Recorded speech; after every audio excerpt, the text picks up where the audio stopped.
Pernah nggak sih kamu lagi di toko buku, terus bingung? Di tangan kanan ada buku yang sampulnya gambar naga keren lagi terbang. Di tangan kiri ada buku panduan cara ternak lele yang sukses.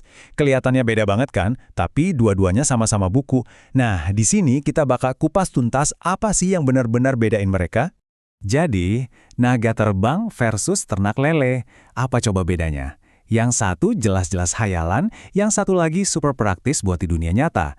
Tapi apa sih yang secara fundamental memisahkan dunia imajinasi dan dunia fakta ini di dalam sebuah buku?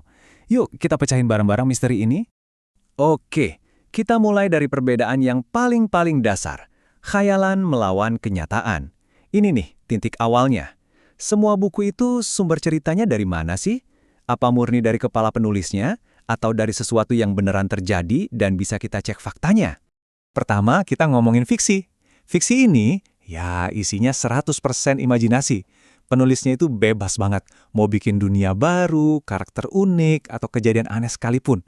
Kayak novel sihir atau dongeng Putri Duyung gitulah. Tujuan utamanya, ya buat menghibur kita, ngajak kita berpetualang ke tempat yang nggak pernah kita bayangin. Nah, sekarang kita banting setir ke kebalikannya. Non-fiksi. Kalau buku non-fiksi, ini akarnya kuat banget di dunia nyata. Isinya itu harus informasi, fakta, atau peristiwa yang ya beneran terjadi. Tujuannya juga beda total. Bukan lagi buat hiburan semata, tapi buat ngasih kita ilmu, nambah wawasan kita soal dunia ini. Jadi biar gampang, kita rangkum ya. Buku fiksi itu sumbernya imajinasi, tujuannya menghibur. Bahasanya juga sering pakai kiasan, indah gitu. Contohnya ya novel atau cerpen.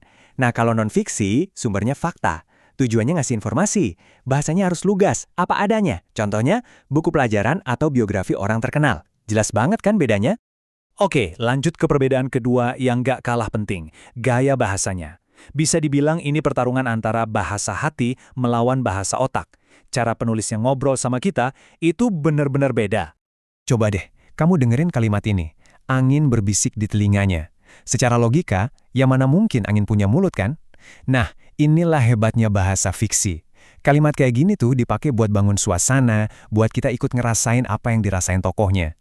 Ini contoh sempurna dari bahasa kiasan yang mainin emosi kita.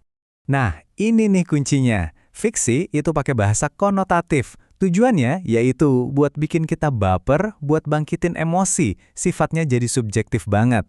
Kebalikannya, non-fiksi wajib pakai bahasa denotatif. Harus lugas, apa adanya, dan objektif. Kenapa? Biar faktanya tersampaikan dengan jelas tanpa ada salah paham. Oke, selanjutnya kita coba bongkar bahan bangunannya. Apa sih batu bata yang dipakai buat nyusun sebuah cerita fiksi, dan apa yang dipakai buat nyajiin fakta di non-fiksi? Ternyata unsurnya beda banget. Buku fiksi itu dibangun dari unsur-unsur cerita. Ada tema, pesan utama yang mau disampaikan, ada alur atau plot yang bikin kita penasaran, terus ada tokoh-tokohnya, ada latar tempat dan waktunya. Semua ini dirangkai jadi satu buat ngebentuk sebuah kisah yang utuh dan bikin kita ketagihan. Kalau buku non-fiksi, fondasinya itu kepercayaan. Kredibilitas itu nomor satu. Makanya kita bakal nemuin hal-hal kayak daftar pustaka buat nunjukin sumber informasinya. Ada juga data statistik buat nguatin argumen, plus glosarium dan indeks buat bantu kita memahami istilah-istilah sulit. Semuanya ini bukti kalau isinya bisa dipertanggungjawabkan. Haha, ini pertanyaan yang bagus banget. Gimana kalau diary atau memoir? Itu fiksi atau non-fiksi?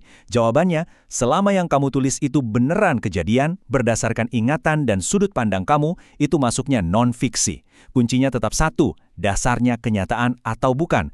Walaupun subjektif dari pengalamanmu, itu tetap fakta hidupmu, bukan karangan murni. Nah, setelah kita tahu semua bedanya, dari sumber, tujuan, bahasa, sampai unsur-unsurnya, pertanyaan selanjutnya pasti muncul kan? Jadi, mana yang lebih baik? Baca fiksi atau non-fiksi? Apa berpetualang di dunia khayal itu lebih berharga daripada belajar fakta-fakta baru? Sebenarnya kesimpulannya sederhana banget loh. Fiksi itu kendaraan buat imajinasi kita. Tujuannya buat menghibur dan ngasih inspirasi. Sedangkan non-fiksi itu gudangnya fakta. Tujuannya buat ngasih kita pengetahuan dan pemahaman. Perannya beda, tapi dua-duanya sama-sama penting. Kalimat ini ngerangkum semuanya dengan pas banget. Dunia fiksi itu ngajak kita buat bermimpi lebih tinggi, sementara dunia non-fiksi bantu kita buat memijak bumi dengan lebih paham. Keduanya sama-sama penting.